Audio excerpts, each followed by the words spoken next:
आज हम कक्षा 9वीं का सामाजिक विज्ञान विषय में अध्याय 3 भारत और स्थिति और उसके क्षेत्रफल और भौतिक विभाग के बारे में आपको जानकारी देने वाले हैं। इससे पहले हमने उसके उत्तर भारत का मैदान और सारे तटों के बारे में, तटीय प्रदेश के बारे में आपको जानकारी दिए थे।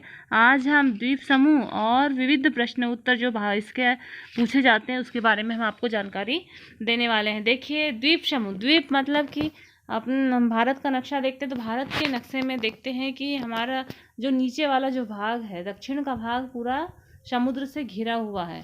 तो वो समुद्र से घिरे हुए भाग में कुछ द्वीप दिखाई देते हैं। देखिए, आपको ये नक्शे में द्वीप दिखाई दे रहे हैं। जैसे ये अंडमान निकोबार द्वीप है, ये बेरन द्वीप, पोर्ट ब्लेयर द्वीप। तो ये जो समुद्र है, समुद्र में कुछ छोटे छोटे टापू या द्वीप बने हुए हैं।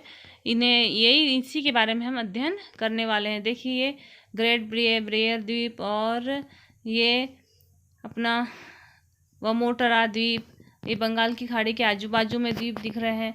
तो इसी के बारे में हम अध्ययन करते हैं। देखिए कि द्वीप, भारत में द्वीपीय समूह लक्षद्वीप और अंडमान निकोबार द्वीप की उत्पत्ति अलग प्रकार से हुई है। लक्षद्वीप अनेक छोटे छोटे द्वीपों से मिलकर बना है और यह अरब सागर में केरल के तट से थोड़ी दूर पर स्थित प्रवाल मुंगो के निक्षेपों से मिलकर के बना है। तो प्रवाल मुंगो के निक्षेप से कौन सा द्वीप बना है, ये आता भी है। तो प्रवाल और मुंगो के निक्षेपों से बने इस द्वीप को एटाल कहा जाता है।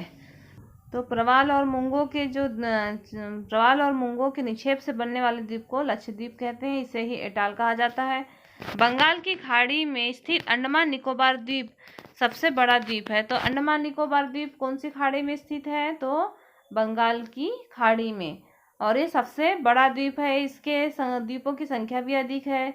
यह अधिक विस्तृत क्षेत्र में बिखरा हुआ है और देश के मुख्य भाग से अधिक दूर पर स्थित है। यह द्वीप निमज्जित पर्वत श्रेणियों के शिखर में है। इसमें से कुछ ज्वालामुखी की क्रियाओं के द्वारा ही बनती है। अंडमान और निकोबार द्वीप समूह में ज्ञात एवं अज्ञात कुल मिलाकर के 300 यह द्वीप समूह लगभग 8249 वर्ग किलोमीटर तक फैले हुए हैं और इन द्वीप समूहों का देश के सामरिक सुरक्षा की दृष्टि से महत्वपूर्ण स्थान है। तो देखिए, ये द्वीप समूह हुए। अब हम देखते हैं कि शब्दावली में कुछ विशेष चीजें दी रहती है। तो भारत का मानक समय जो आपको बताया गया था 82°30 पूर्वी देशांतर है। फिर ग्रेनाइट के हाईवे सेल है जो मेघना के पृथ्वी के भीतर जम जाने से बनते हैं, ग्रेनाइट कहलाते हैं। परिवर्तित सेल पूर्वी निर्मित आग्नेय तथा अवसादी सेलों पर अधिक दबाव या ताप के अवसाद के कारण बनते हैं। फिर आता है निक्षेप मतलब अवसाद का जमा होना। उच्चावच धरातल तथा समुद्र की तलहटी और तथा प्राकृतिक रूपरेखा में पाए जाने वाली ऊंचाई में अंतर को उच्चावच कहते हैं। बांगर भूमि और खादर भूमि में अंतर आपको बताया गया है। तो बांगर भूमि और खादर भूमि में 3 अंतर दी, उसे आपको तैयार कर लेना है। बांगर भूमि मैदानों की पुरानी चट्टानों से बनती है और खादर भूमि बाढ़ के मैदानों के नवीन जलोढ़ से बनती है। जलोढ़ मैदान किसे कहते हैं, तो नदियों द्वारा बहाकर लाई गई मलिन गाद या सीला कर्णों वाली काप मिट्टी के निक्षेप को ही गोंडवाना लैंड किसे कहते हैं, तो ये प्राचीन विशाल महाद्वीपी पेंजिया का दक्षिणतम भाग है जिसमें आकर आज के अफ्रीका, ऑस्ट्रेलिया और अंटार्कटिक सम्मिलित हुए हैं। प्रवाल किसे कहेंगे, तो अल्पजीवी अति सूक्ष्म जीव हैं जो एक साथ रहते हैं। ये छिछले और उष्ण कीचड़ रहित जल में पनपते हैं। ये कठोर तत्व निकाले हैं इसके अस्थियों व सिरों के जमाव में कठोर दीवारें जैसे प्रवाल भित्ति बन जाती है। और निमज्जन भूगर्भ विज्ञान में इसका अभिप्राय धरातल की सतह से नीचे धंसने से है। इसी प्रकार आप देखेंगे कि ये जो हमने अध्याय का अध्ययन किया, इसमें से कुल 4 नंबर के प्रश्न पूछे जाते हैं। कितने नंबर के, तो 4 नंबर के प्रश्न पूछे जाते हैं। तो 4 नंबर में 2 अंक का एक प्रश्न और 1 अंक के 2 प्रश्न पूछे जाएंगे। तो कुल हमको इसमें से बहुत बड़े बड़े क्वेश्चनों को हमें याद नहीं करना है, छोटे छोटे नी टाइप वाले क्वेश्चन और 2-2 नंबर लाए के क्वेश्चनों को तैयार कीजिए। और इसी प्रकार देखिए कि सही विकल्प भारत का मानक समय निर्धारित करता है। तो अभी देख पढ़े थे हमने 82 अंश 30 डिग्री पूर्वी देशांतर से। भारत में कर्क रेखा किस राज्य से होकर गुजरती है? गुजरती नहीं है। तो भारत की जो कर्क रेखा नहीं गुजरती, तो भारत की कर्क रेखा किस राज्य से होकर नहीं गुजरती? तो महाराष्ट्र से होकर नहीं गुजरती, गुजरात, छत्तीसगढ़, मध्य प्रदेश से होकर गुजरती है।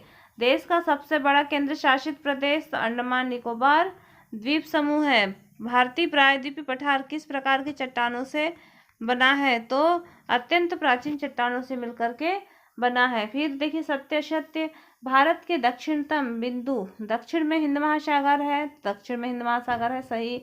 और उत्तर पश्चिम राज्यों को सात बहनें कहा जाता है, नहीं कहा जाता, गलत है ये। अंडमान निकोबार द्वीप समूह अरब सागर में स्थित है। अंडमान निकोबार द्वीप समूह अरब सागर में नहीं है, अभी आपको नक्शे में बताए थे, तो वो बंगाल की खाड़ी में दिख रहा है। इसी प्रकार हम आपको प्रश्न उत्तरों को प्रश्न उत्तर बता रहे हैं कि आर्यभट्ट का दूसरा नाम यदि कभी पूछा तो भारत होता है। भारत का क्षेत्रफल कितना है? तो 32,87,263 वर्ग किलोमीटर। बाढ़ के मैदान की नवीन जलोढ़ मिट्टी को क्या कहते हैं? तो खादर कहते हैं। भारत के उत्तर में कौन कौन से देश हैं? तो चीन, नेपाल और भूटान है। इसी प्रकार भारत को किस किस नामों से जाना जाता है? तो भारत को आर्यावर्त, हिंदुस्तान और इंडिया के नाम से जाना जाता है। भारत में कितने राज्य और कितने केंद्र शासित प्रदेश हैं? तो भारत में पहले 29 राज्य थे, आज 28 राज्य हो गए और 7 केंद्र शासित प्रदेश की जगह 9 केंद्र शासित प्रदेश हो गए हैं। इसी प्रकार से देखिए भारत के 2 द्वीपीय पड़ोसी देशों के नाम, तो मालदीव और इंडोनेशिया है। भारत के पूर्वी तट में स्थित 2 झीलों के नाम, तो पुलिकट और कोलेरू और चिल्का झील, पुलिकट, कोलेरू और चिल्का। भारत के किन द्वीपों का निर्माण प्रवालों से हुआ है? तो लक्षद्वीप समूह, अभी हमने पढ़े थे लक्षद्वीप समूह। फिर हिमालय पर्वतमाला के 2 प्रमुख शिखरों के नाम बताइए? तो माउंट एवरेस्ट और कंचनजंगा। फिर और भी है नंगा देवी, नंदा पर्वत। पश्चिम से पूर्व तक का विस्तार तो 2933 किलोमीटर। उन राज्यों के नाम लिखिए जिनकी सीमा चीन से मिलती है? तो जम्मू कश्मीर, हिमाचल प्रदेश और सिक्किम और अरुणाचल प्रदेश। भारत में सबसे बड़ा और सबसे छोटा राज्य कौन सा है? तो सबसे बड़ा जिला बोलता है, तो सबसे बड़ा जिला गुजरात का कच्छ है, गुजरात का कच्छ जिला। और सबसे छोटा है तो माहे पंडुचेरी का। फिर इसी प्रकार से हिमालय पर्वत की रचना, तो यह हिमालय पर्वत सिंधु नदी से लेकर पूर्व ब्रह्मपुत्र तक फैला हुआ है। 2 सीमाओं के बीच इसकी आकृति एक चाप के समान मिलती है और हिमालय की लंबाई 2400 किलोमीटर है। इससे पहले हमने आपको दक्कन के पठार के बारे में लिखी है, ये आपको बता चुके हैं, तो आप उसको दक्कन के पठार के बारे में लिखिएगा। हिमालय से हमें क्या लाभ है, तो इसके बारे में भी आपको जानकारी दी गई है इससे पहले वाले पार्टों में, तो आप उसे भी नोट कीजिए। और बांगर और खादर भूमि में अंतर, ये 3 क्वेश्चनों को भी नोट, ये वाले जो हमने आज बताए इन क्वेश्चनों को और इसके अतिरिक्त 3 क्वेश्चनों को नोट करके आप अपनी तैयारियां कीजिए। धन्यवाद। इसके बाद में हम आगे वाला पार्ट आपको बताएंगे, अध्याय 4 के बारे में अध्ययन करवाएंगे। इसलिए लगातार वीडियो प्राप्त करने के लिए चैनल को सब्सक्राइब कर लीजिए।